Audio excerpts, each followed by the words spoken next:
হবিগঞ্জের হাওরে তলিয়ে গেছে সোনালী ফসল, দিশেহারা কৃষক। এমন পরিস্থিতিতে কৃষকের পাশে দাঁড়াতে আগেভাগে ধান সংগ্রহ শুরু করেছে সরকার। তবে সেই ধানেও আছে শর্ত। আরও জানাতে যুক্ত হচ্ছেন সহকর্মী সনি আহমেদ চৌধুরী।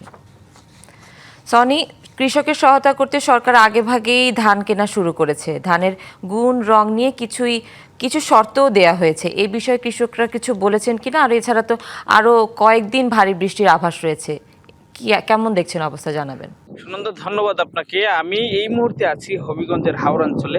শুরুতেই বলে রাখি, পানি উন্নয়ন বোর্ডের সূত্র অনুযায়ী গত 24 ঘন্টায় হবিগঞ্জে কিন্তু প্রায় 74 মিলিমিটার বৃষ্টিপাত রেকর্ড করা হয়েছে। হবিগঞ্জে গত রাত থেকেই প্রচুর বৃষ্টিপাত শুরু হচ্ছে, ভারী বৃষ্টিপাত যেটাকে বলে।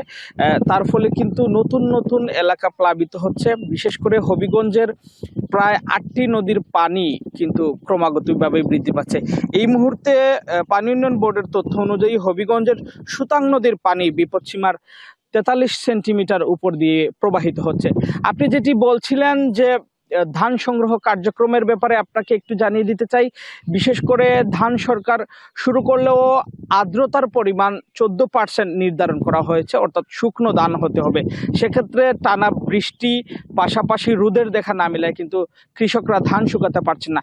এখন পর্যন্ত হবিগঞ্জে প্রায় 67% ধান কিন্তু হাওরে রয়ে গেছে কাটার বাকি, এবং প্রায় 33% ধান কিন্তু কর্তন করতে পেরেছেন কৃষকরা।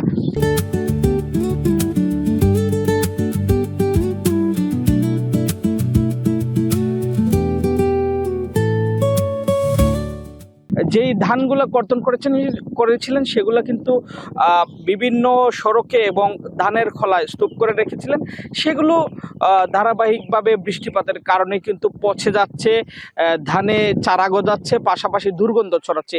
এর ফলে একদিকে যেমন কেটে রাখা ধানগুলো তারা শুকাতে পারছেন না, পাশাপাশি নতুন নতুন এলাকা বৃষ্টির কারণে প্লাবিত হচ্ছে। ফলে দুই মিলিয়েই কিন্তু কৃষকরা অত্যন্ত দুর্ভোগের মধ্যে আছেন। আরেকটি জিনিস ছোট করে বলে রাখি, হবিগঞ্জে গতকাল ধান সংগ্রহ কার্যক্রম শুরু হয়েছে বানিয়াচং থেকে। তো আজকে আর নতুন করে কোনো ধান সংগ্রহের আমরা কোনো তথ্য পাইনি। তো কৃষকরা বলছেন রোদের দেখা মিললে হয়তো বা তাদের ধান শুকাতে পারবেন। তো এই ছিল আমার কাছে সবশেষ। সনি, ধন্যবাদ আপনাকে।